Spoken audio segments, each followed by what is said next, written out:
Hi everyone, welcome back to Kotak Securities Weekly Fundamental Podcast. I am Rini Mehta. Let me start with an intriguing shift in investor sentiment.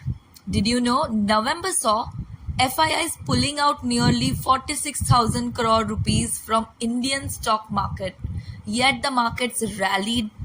How did that happen? Well, DIIs stepped in, almost matching the sell-off with 44,500 crore in buying. It's like a tug of war, and this time the bulls had the upper hand. If we look at the market action, after months of weakness, domestic stock markets made a solid comeback last week. Sensex and Nifty gained around 1%, but the real winners were Midcap and Smallcap indices with 2 to 5% weekly gains. The BSE Capital Goods Index surged an impressive 5%, while auto and IT stayed relatively quiet with flat to negative returns. So what's next? The earnings season is behind us, and now the focus is squarely on macros. Auto companies are set to report their November wholesale volumes next week, but festive seasonality might lead to a drop from October's levels.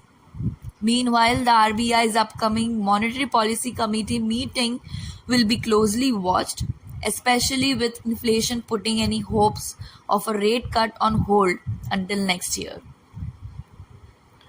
Our pick of the week is SBI Life. It reported a 3% year-on-year decline in value of new business due to modest annual premium equivalent growth, but value of new business margins were stable at 26.8%. With a sharper focus on expanding its agency network and improving its product mix, we maintain an ad rating with a target price of 1,900 on SBI Life. Lastly, here's a standout from the electric vehicle space. M&M unveiled two new electric SUVs, BE6E and XEV9E, with pricing that directly competes with ICE models. This bold move could significantly boost EV adoption in India and further establish M&M as a leading challenger brand. So we reiterate our buy rating on the stock. That's all for this week. Thanks for tuning into Kotak Securities Weekly Fundamental Podcast. Stay curious, stay informed, and as always, happy investing.